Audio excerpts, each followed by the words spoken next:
ಎಲ್ಲರಿಗೂ ನಮಸ್ಕಾರ. Welcome to our Faisal classes. ಎಲ್ಲರಿಗೂ ನಮ್ಮ ಈ ತರಗತಿಗೆ ಸ್ವಾಗತವನ್ನು ಕೋರುತ್ತಾ 6ರಿಂದ 10ನೇ ತರಗತಿಯ ಸಮಾಜ ವಿಜ್ಞಾನ ಪಠ್ಯಪುಸ್ತಕಗಳ ಸಂಪೂರ್ಣ ವಿಶ್ಲೇಷಣೆಯ ತರಗತಿಗಳು ಆರಂಭವಾಗಿದ್ದು, ಈ ತರಗತಿಗಳು ಮುಂಬರುವ HSTR ಆಗಿರ್ಬೋದು, PSTR ಆಗಿರ್ಬೋದು, GPSTR ಮತ್ತೆ TET ಪರೀಕ್ಷೆಗಳಿಗೆ ತುಂಬಾ ಉಪಯುಕ್ತವಾಗಿರುವಂತಹ ತರಗತಿಗಳು ಇವಾಗಿರ್ತವೆ. ಭಾಗ 1ರಲ್ಲಿ ನಾವೇನ್ ಮಾಡಿದ್ವಿ ಅಂದ್ರೆ ಇತಿಹಾಸದ ಪರಿಚಯ ಮತ್ತು ಆರಂಭಿಕ ಸಮಾಜದಲ್ಲಿ ಇತಿಹಾಸ ಎಂದರೇನು, ಆಧಾರಗಳು, ಪುರಾತತ್ವ ಆಧಾರಗಳು, ಸಾಹಿತ್ಯ ಆಧಾರಗಳು, ಅದರ ವಿಧಗಳನ್ನ ನಾವೇನ್ ಮಾಡಿದ್ವಿ, ಅಧ್ಯಯನವನ್ನ ಮಾಡಿದ್ವಿ. ಇನ್ನು ಇತಿಹಾಸದ ಪರಿಚಯ ಮತ್ತು ಆರಂಭಿಕ ಸಮಾಜದಲ್ಲಿ ಭಾಗ 2ರಲ್ಲಿ ಪ್ರಾಗೈತಿಹಾಸಿಕ ಕಾಲದಲ್ಲಿ ಇರುವಂತ 3 ವಿಧಗಳನ್ನ, 3 ಹಂತಗಳನ್ನ ನಾವಿಲ್ಲಿ ಅಧ್ಯಯನ ಮಾಡೋಣ. ಅಂದ್ರೆ ಹಳೆಯ ಶಿಲಾಯುಗ, ಮಧ್ಯ ಶಿಲಾಯುಗ ಮತ್ತೆ ನವ ಶಿಲಾಯುಗದ ಬಗ್ಗೆ, ಅವರ ಮಾನವರ ಜೀವನ ಶೈಲಿಯ ಬಗ್ಗೆ ನಾವಿಲ್ಲಿ ಅಧ್ಯಯನ ಮಾಡೋಣ. ತರಗತಿಯನ್ನ ಪ್ರಾರಂಭ ಮಾಡೋದ್ರಿಂದ ಮುಂಚಿತವಾಗಿ ಇನ್ನೂ ಯಾರು ನಮ್ಮ ಚಾನೆಲ್ಗೆ ಸಬ್ಸ್ಕ್ರೈಬ್ ಮಾಡಿಲ್ಲ, ಸಬ್ಸ್ಕ್ರೈಬ್ ಮಾಡಿ, ಮತ್ತೆ ನಿಮ್ಮ ಎಲ್ಲ ಸ್ನೇಹಿತರಿಗೆ ಶೇರ್ ಮಾಡಿ, ತರಗತಿ ಇಷ್ಟವಾದ್ರೆ ಲೈಕ್ ಮಾಡಿ ಅಂತ ಹೇಳ್ತಾ ಇವತ್ತಿನ ತರಗತಿಯನ್ನ ನಾವಿಲ್ಲಿ ಆರಂಭವನ್ನ ಮಾಡೋಣ. ಮೊದಲನೇದಾಗಿ ನೋಡೋದಂದ್ರೆ ನಾವು ಹಳೆಯ ಶಿಲಾಯುಗ. ಹಳೆಯ ಶಿಲಾಯುಗದ ಕಾಲ ಯಾವಾಗ ಆರಂಭವಾಯಿತು? ಸುಮಾರು 5 ಲಕ್ಷ ವರ್ಷಗಳಿಂದ ಹಿಡಿದು 12,000 ವರ್ಷಗಳ ಹಿಂದೆ ಏನಾಯ್ತು ಅಂದ್ರ ಹಳೆಯ ಶಿಲಾಯುಗದ ಕಾಲಾವಧಿಯನ್ನ ನಾವಿಲ್ಲಿ ನೋಡ್ತೀವಿ. ಈ ಕಾಲಾವಧಿಯನ್ನ ನಾವೇನು ಕರಿತೀವಿ ಅಂದ್ರೆ ಇತಿಹಾಸದ ಆರಂಭಿಕ ಪುರಾತತ್ವಿಕ ಹಂತ ಅಂತ ನಾವಿಲ್ಲಿ ಕರಿತೀವಿ. ಅಂದ್ರೆ ಆರ್ಕಿಯಾಲಜಿಕಲ್ ಯುಗ ಅಂತ ನಾವಿಲ್ಲಿ ಕರಿತೀವಿ. ಆ ಕಾಲದಲ್ಲಿ ಮಾನವರು ಹೇಗಿದ್ರಂದ್ರ, ಮಾನವರು ಹಣ್ಣು ಹಂಪಲುಗಳನ್ನ, ಗಡ್ಡೆ ಗೆಣಸುಗಳನ್ನ ತಿಂದೆ ಮಾಡ್ತಿದ್ರು ಅಂದ್ರೆ ಬದುಕ್ತಾ ಇದ್ರು ಎಲ್ಲಿ? ಹಳೆಯ ಶಿಲಾಯುಗದಲ್ಲಿ. ಮತ್ತೆ ಇಲ್ಲಿ ಕೆಲವೊಂದಿಷ್ಟು ಉಪಕರಣಗಳನ್ನ ತಯಾರ ಕೂಡ ಮಾಡ್ತಿದ್ರು. ಅಂದ್ರೆ ಹರಳುಗಳಿಂದ ಚಾಕು, ಕಲ್ಲು, ಮೂಳೆ ಮುಂತಾದ ಏನ್ ಮಾಡ್ತಿದ್ರು ಅಂದ್ರೆ ದೊಡ್ಡ ಶಿಲಾ ಉಪಕರಣಗಳನ್ನ ಬೆಣಚು ಕಲ್ಲುಗಳಿಂದ ಏನ್ ಮಾಡ್ತಿದ್ರು ಅಂದ್ರೆ ತಯಾರವನ್ನ ಮಾಡ್ತಿದ್ರು. ಈ ಶಿಲಾಯುಗದಲ್ಲಿ ಕೊನೆಯ ಭಾಗದಲ್ಲಿ ಏನಾಯ್ತು ಅಂದ್ರ ಆಹಾರಕ್ಕಾಗಿ ಬೇಟೆಯಾಡುವ ಮತ್ತು ಮೀನು ಹಿಡಿಯುವ ಕೆಲಸಗಳನ್ನ ಇವರು ಕಲಿತಾರೆ. ಈ ಕಾಲಾವಧಿಯಲ್ಲಿ ಮೊದಲ ಬಾರಿಗೆ ಬೆಂಕಿಯ ಬಳಕೆ ಕೂಡ ಏನ್ ಮಾಡ್ತಾರೆ ಅಂದ್ರೆ ಈ ಮಾನವರು ಮಾಡ್ತಾರೆ. ಮತ್ತೆ ಎಲೆ ಆಗಿರ್ಬೋದು, ತೊಗಟೆಗಳು ಆಗಿರ್ಬೋದು, ಈ ಎಲೆ ತೊಗಟೆಗಳನ್ನ ತಮ್ಮ ಮೈ ಮೇಲೆ ಹೊದಿಕೆಗಳಾಗಿ ಬಳಕೆಯನ್ನ ಇವರು ಹಳೆಯ ಶಿಲಾಯುಗದಲ್ಲಿ ಮಾಡ್ತಾ ಇದ್ರು. ಈ ಹಳೆಯ ಶಿಲಾಯುಗದ ಕಾಲವನ್ನ ಆರಂಭಿಕ ಪುರಾತತ್ವಿಕ ಹಂತ ಅಂತ ನಾವು ಕರಿತೀವಿ. ಮತ್ತೆ ಈ ಕಾಲದಲ್ಲಿ ಮಾನವರು ಏನ್ ಮಾಡ್ತಿದ್ರು ಅಂದ್ರೆ ಹಣ್ಣು ಹಂಪಲುಗಳನ್ನ, ಗಡ್ಡೆ ಗೆಣಸುಗಳನ್ನ ಏನ್ ಮಾಡ್ತಿದ್ರು, ತಿಂದ ಬದುಕ್ತಾ ಇದ್ರು. ಮತ್ತೆ ಅನೇಕ ಉಪಕರಣಗಳನ್ನ ಇವರು ತಯಾರಿಸ್ತಿದ್ರು. ದೊಡ್ಡ ದೊಡ್ಡ ಶಿಲಾಯು ಉಪಕರಣಗಳನ್ನ ಬೆಣಚು ಕಲ್ಲಿನಿಂದ ತಯಾರು ಮಾಡಿದ್ರೆ, ಸಣ್ಣ ಸಣ್ಣ ಉಪಕರಣಗಳಿಂದ ಮೊನೆ ಆಗಿರ್ಬೋದು, ಕಲ್ಲು ಆಗಿರ್ಬೋದು, ಚಾಕು, ಹರಳು ಮುಂತಾದಗಳ ಮೂಲಕ ಸಣ್ಣ ಸಣ್ಣ ವಸ್ತುಗಳನ್ನ ಇಲ್ಲಿ ತಯಾರು ಮಾಡ್ತಿದ್ರು. ಕೊನೆಗೆ ಏನಾಗ್ತದೆ ಅಂದ್ರೆ ಶಿಲಾಯುಗದ ಕೊನೆಯ ಹಂತದಲ್ಲಿ ಏನ್ ಮಾಡ್ತಾ ಇದ್ರು, ಆಹಾರಕ್ಕಾಗಿ ಬೇಟೆಯಾಡುವ ಪದ್ಧತಿಗಳನ್ನ ಮತ್ತು ಮೀನು ಹಿಡಿಯುವ ಕೆಲಸಗಳನ್ನ ಏನ್ ಮಾಡ್ತಾರೆ ಅಂದ್ರೆ ಇವರು ಕಲಿತಾರೆ. ನಂತರ ಬರ್ತಾ ಏನ್ ಮಾಡ್ತಾರೆ ಅಂದ್ರೆ ಮೊದಲ ಬಾರಿಗೆ ಬೆಂಕಿಯ ಬಳಕೆಯನ್ನು ಕೂಡ ಏನ್ ಮಾಡ್ತಾರೆ ಅಂದ್ರೆ ಈ ಹಳೆಯ ಶಿಲಾಯುಗದಲ್ಲಿ ಮಾಡ್ತಾರೆ. ಈ ಹಳೆಯ ಶಿಲಾಯುಗದ ಪ್ರಮುಖ ಸ್ಥಳಗಳು ಯಾವ ಅಂತ ನೋಡೋದಾದ್ರೆ ಮಧ್ಯಪ್ರದೇಶದಲ್ಲಿರುವಂತಹ ಭೋಪಾಲ್ ಕಣಿವೆ, ಕರ್ನಾಟಕದ ಹುಣಸಗಿ ಮತ್ತು ಬೈಕ್ಬಾಳ್ ಪ್ರದೇಶ, ಮತ್ತೆ ಆಂಧ್ರ ಪ್ರದೇಶದ ಕರ್ನೂಲ್ ಮತ್ತು ಅಮರಾವತಿ, ತಮಿಳುನಾಡಿನ ಅತ್ತಿರಂಪಕ್ಕಂ ಎಂಬ ಪ್ರದೇಶ ಮುಂತಾದವುಗಳು ಏನ್ ಮಾಡ್ತಾವ ಅಂದ್ರೆ ಹಳೆಯ ಶಿಲಾಯುಗದ ಪ್ರಮುಖ ಸ್ಥಳಗಳು ಇಲ್ಲಿ ಕಂಡು ಬಂದಿವೆ. ನಂತರ ಈ ಮಧ್ಯ ಶಿಲಾಯುಗ ನೋಡೋದಾದ್ರೆ ಮಧ್ಯ ಶಿಲಾಯುಗದ ಕಾಲಾವಧಿ ಎಷ್ಟಿತ್ತಂದ್ರೆ ಈ ಮಧ್ಯ ಶಿಲಾಯುಗದ ಕಾಲಾವಧಿ ಸುಮಾರು 12,000 ವರ್ಷಗಳಿಂದ 9,000 ವರ್ಷಗಳ ಹಿಂದೆ ನಾವೇನ್ ಮಾಡ್ತೀವಿ, ವರ್ಷಗಳಲ್ಲಿ ಈ ಕಾಲಾವಧಿಯಲ್ಲಿ ನಾವೇನ್ ಮಾಡ್ತೀವಿ, ಮಧ್ಯ ಶಿಲಾಯುಗವನ್ನ ಗುರುತಿಸುತ್ತೀವಿ. ಇದು ಹಳೆಯ ಶಿಲಾಯುಗ ಮತ್ತು ನವ ಶಿಲಾಯುಗದ ನಡುವಿನ ಕಾಲ ಅಂತ ನಾವು ಕರಿತಿದ್ವಿ. ಈ ಕಾಲದಲ್ಲಿ ಶಿಲಾಯುಧಗಳ ಬಳಕೆಗಳು ಕೂಡ ಆರಂಭವಾಗ್ತವೆ. ಈ ಶಿಲಾಯುಧಗಳ ಬಳಕೆಗಳು ಏನ್ ಆರಂಭವಾಗ್ತಾವಲ್ಲ, ಇದರಿಂದ ಏನ್ ಮಾಡ್ತದೆ ಅಂದ್ರೆ ಈ ಮಧ್ಯ ಶಿಲಾಯುಗವನ್ನ ಸೂಕ್ಷ್ಮ ಶಿಲಾಯುಗ ಅಂತಲೂ ಇಲ್ಲಿ ಕರೀತಾರೆ. ನಿಮಗೆ ಪ್ರಶ್ನೆ ಆಗ್ಬೋದು, ಸೂಕ್ಷ್ಮ ಶಿಲಾಯುಗ ಎಂದು ಯಾವ ಕಾಲಾವಧಿಯನ್ನ ಕರಿತಾ ಇದ್ರು ಅಥವಾ ಯಾವ ಯುಗವನ್ನ ಕರೆಯುತ್ತಿದ್ದರು ಎಂಬ ಪ್ರಶ್ನೆ ಕೂಡ ಇಲ್ಲಿ ಆಗಬಹುದು. ಸೂಕ್ಷ್ಮ ಯುಗ ಶಿಲಾಯುಗ ಎಂದು ಮಧ್ಯ ಯುಗದ ಕಾಲವನ್ನ ಇಲ್ಲಿ ಕರೀತಾರೆ. ಈ ಕಾಲಾವಧಿಯಲ್ಲಿ ಬರ್ಚಿಯಂತೆ ಇರುವಂತ, ಅಂದ್ರೆ ಇಲ್ಲಿ ಕೋಲಿಗೆ ಇಲ್ಲಿ ಮುಂದೆ ಚೂಪಾದ ಒಂದು ಕಬ್ಬಿಣದ ವಸ್ತುವನ್ನು ಸಿಕ್ಕಿಸಿ ಬರ್ಚಿಯಂತೆ ಒಂದು ಕೋಲನ್ನ ರೆಡಿ ಮಾಡಿ ಇದರಿಂದ ಏನ್ ಮಾಡ್ತಿದ್ರು ಅಂದ್ರೆ ಬೇಟೆಯನ್ನು ಇವರು ಆಡ್ತಿದ್ರು. ಮತ್ತೆ ಆಹಾರಕ್ಕಾಗಿ ಧಾನ್ಯಗಳನ್ನ ಸಂಗ್ರಹಣೆ ಕೂಡ ಏನ್ ಮಾಡ್ತಿದ್ರು, ಮಾಡ್ತಾ ಇದ್ರು. ಇವರು ಧಾನ್ಯಗಳನ್ನ ಏನ್ ಸಂಗ್ರಹಣೆ ಮಾಡ್ತಿದ್ರಲ್ಲ, ಎಲ್ಲಾ ಕಾಲಾವಧಿಯಲ್ಲಿ ಏನ್ ಮಾಡ್ತಿದ್ರಲ್ಲ, ಧಾನ್ಯಗಳಾಗಲಿ ಅಥವಾ ಯಾವುದೇ ಪ್ರಾಣಿಗಳಾಗಲಿ, ಬೇಟೆಯಾಡುವ ಪ್ರಾಣಿಗಳಾಗಲಿ ಆಹಾರಕ್ಕಾಗಿ ಏನ್ ಮಾಡ್ತಿದ್ರಲ್ಲ, ಇವು ನಿರಂತರವಾಗಿ ಇವ್ರಿಗೆ ಸಿಗ್ತಾ ಇರಲಿಲ್ಲ. ಹೀಗೆ ಇವ್ರಿಗೆ ಆಹಾರದ ಕೊರತೆಗಳು ಏನಾಯ್ತು, ಆರಂಭವಾಯಿತು. ಈ ಆಹಾರದ ಕೊರತೆ ಉಂಟಾದಾಗ ಇವ್ರು ಏನ್ ಮಾಡ್ತಾರೆ ಅಂದ್ರೆ ಬೇಟೆಯಾಡಲು ಹೋದಾಗ ಅಲ್ಲಿ ಗಾಯಗೊಂಡ ಪ್ರಾಣಿಗಳನ್ನ ಏನ್ ಮಾಡಿದ್ರು, ತಂದು ಸಾಕಲು ಏನ್ ಮಾಡಿದ್ರು, ಆರಂಭಿಸಿದರು. ಆ ಗಾಯಗೊಂಡ ಚಿಕ್ಕ ಚಿಕ್ಕ ಮರಿಗಳನ್ನ ತಮ್ಮೊಡನೆ ತೆಗೆದುಕೊಂಡು ಬಂದು ಸಾಕಿ ಅವರಿಗೆ ಆಹಾರದ ತುರ್ತು ಸಂದರ್ಭದಲ್ಲಿ ಏನ್ ಮಾಡ್ತಾರೆ ಅಂದ್ರೆ ಈ ಪ್ರಾಣಿಗಳನ್ನೇ ಕೊಂದು ಅಥವಾ ಬಲಿ ಕೊಟ್ಟು ಏನ್ ಮಾಡ್ತಾರೆ ಅಂದ್ರೆ ತಮ್ಮ ಆಹಾರವನ್ನ ಸೇವಿಸ್ತಾ ಇದ್ರು ಈ ಮಧ್ಯ ಶಿಲಾಯುಗದಲ್ಲಿ. ಇದು ನಿರಂತರವಾಗಿ ಏನಾಯ್ತು ಅಂದ್ರೆ ಪಶುಪಾಲನೆಗೆ ಚಾಲನೆಯನ್ನ ನೀಡಿತು. ಮೊದಲಿಗೆ ಪ್ರಾಣಿಗಳನ್ನ ಬೇಟೆಯನ್ನ ಏನ್ ಆಡ್ತಾ ಇದಾರಲ್ಲ, ಆ ಬೇಟೆ ಆಡುವ ಸಂದರ್ಭದಲ್ಲಿ ಗಾಯಗೊಂಡಂತ ಪ್ರಾಣಿಗಳನ್ನ, ಬದುಕುಳಿದ ಪ್ರಾಣಿಗಳನ್ನ ತಂದು ಸಾಕ್ತಿದ್ರು. ಅದು ಮುಂದೆ ಏನಾಯ್ತು, ನಿರಂತರವಾಗಿ ಪಶುಪಾಲನೆಗೆ ಏನಾಯ್ತು, ಚಾಲನೆಯನ್ನ ನೀಡಿತು. ಮುಂದೆ ತಮ್ಮ ಆಹಾರಕ್ಕಾಗಿ ಅಷ್ಟೇ ಅಲ್ಲದೆ ಈ ಮರಿಗಳ ಅಥವಾ ಈ ಪ್ರಾಣಿಗಳ ಆಹಾರಕ್ಕಾಗಿಯೂ ಕೂಡ ಏನ್ ಮಾಡಿದ್ರು ಅಂದ್ರೆ ಅಳೆದಾಡುವ ಸಂದರ್ಭ ಇವರಿಗೆ ಬಂದಿತ್ತು. ಕೇವಲ ಮೊದಲು ತಮಗಾಗಿ ತಮ್ಮ ಆಹಾರಕ್ಕಾಗಿ ಮಾತ್ರ ತಿರುಗಾಡ್ತಾ ಇದ್ರು. ನಂತರ ಬರುತ್ತಾ ಈ ಪ್ರಾಣಿಗಳನ್ನ ಏನ್ ಸಾಕ್ತಾ ಇದ್ರಲ್ಲ, ಈ ಪ್ರಾಣಿಗಳ ಆಹಾರವನ್ನ ಸಂಗ್ರಹಿಸುವುದು ಇವರಿಗೆ ಅನಿವಾರ್ಯವಾಯಿತು. ನಂತರ ಬಿಡುವಿನ ವೇಳೆಯಲ್ಲಿ ಚಿತ್ರಗಳನ್ನ ಬಿಡಿಸ್ತಾ ಇದ್ರು, ಮತ್ತೆ ಕಲ್ಲಾಸರೆಗಳಲ್ಲಿ ವಾಸವನ್ನ ಮಾಡ್ತಾ ಇದ್ರು. ನಂತರ ಪ್ರಾಣಿಗಳ ಚರ್ಮಗಳನ್ನ ಇವರು ಪ್ರಾಣಿಗಳ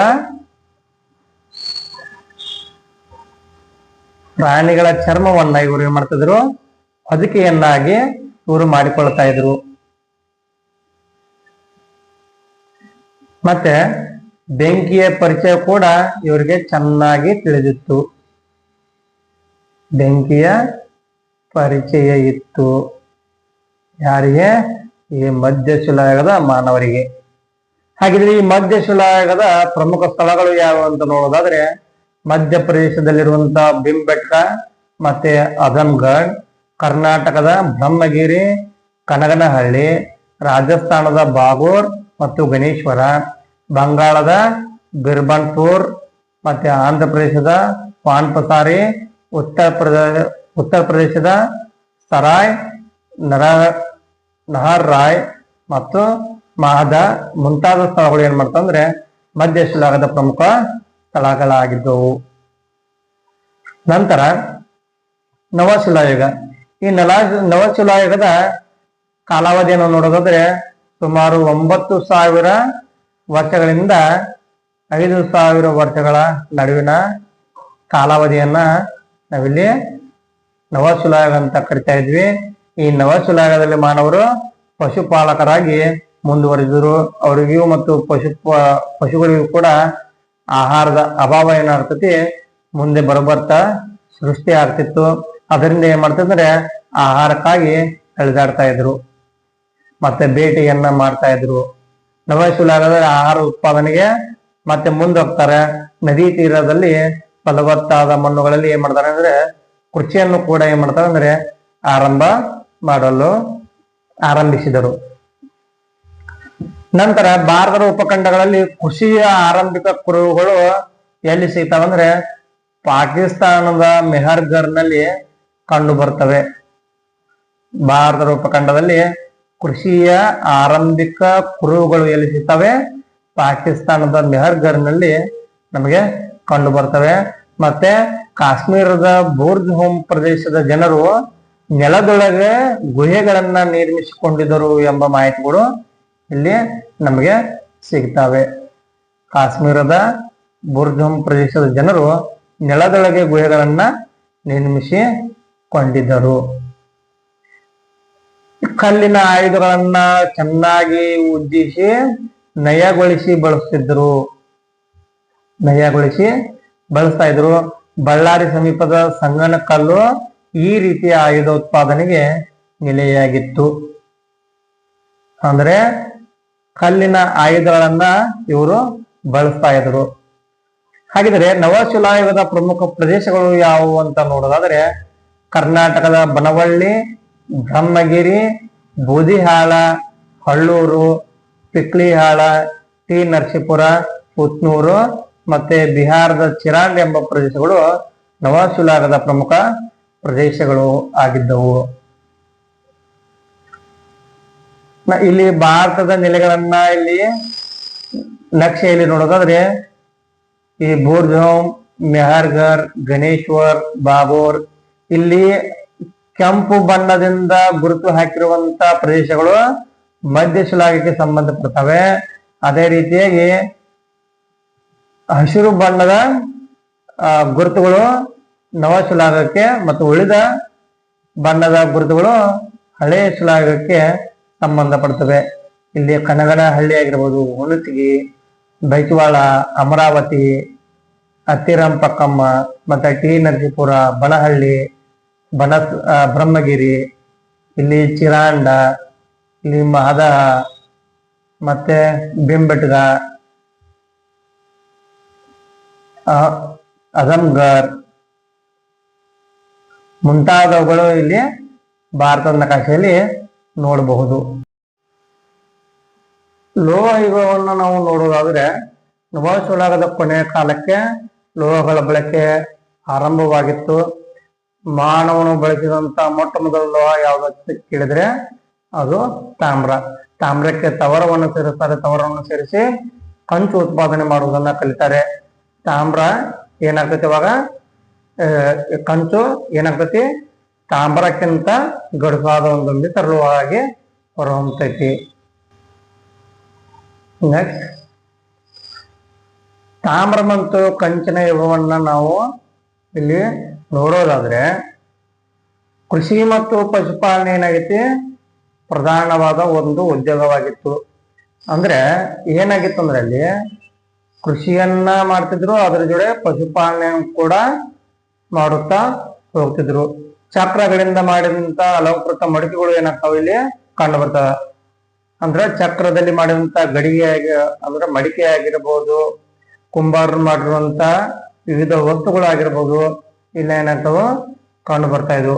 ತಾಮ್ರದ ಉಪಕರಣಗಳು ಕೂಡ ಆಭರಣಗಳು ಕೂಡ ಇಲ್ಲಿ ನಮಗೆ ಸಿಕ್ಕಿವೆ ಅಂತ ತಿಳಿದುಕೊಳ್ಳಬಹುದು. ಭೂಮಿಯನ್ನ ಅತ್ಯಂತ ಆಳವಾಗಿ ಉಳಲು ಮತ್ತು ಅರಣ್ಯವನ್ನ ಕಡಿದು ಕೃಷಿ ಭೂಮಿಯಾಗಿ ಪರಿವರ್ತನೆ ಮಾಡಲು ಏನ್ ಮಾಡ್ತಿದ್ರು ಅಂದ್ರೆ ಕಂಚಿನ ಉಪಕರಣಗಳು ಇವರಿಗೆ ನೆರವಾಗ್ತಾ ಇದ್ವು. ಇದರಿಂದಾಗಿ ಏನಾಗ್ತದೆ ಆಹಾರ ಪದಾರ್ಥಗಳ ಉತ್ಪಾದನೆಯಲ್ಲಿ ಹೆಚ್ಚಳವನ್ನ ಕಂಡಿತು.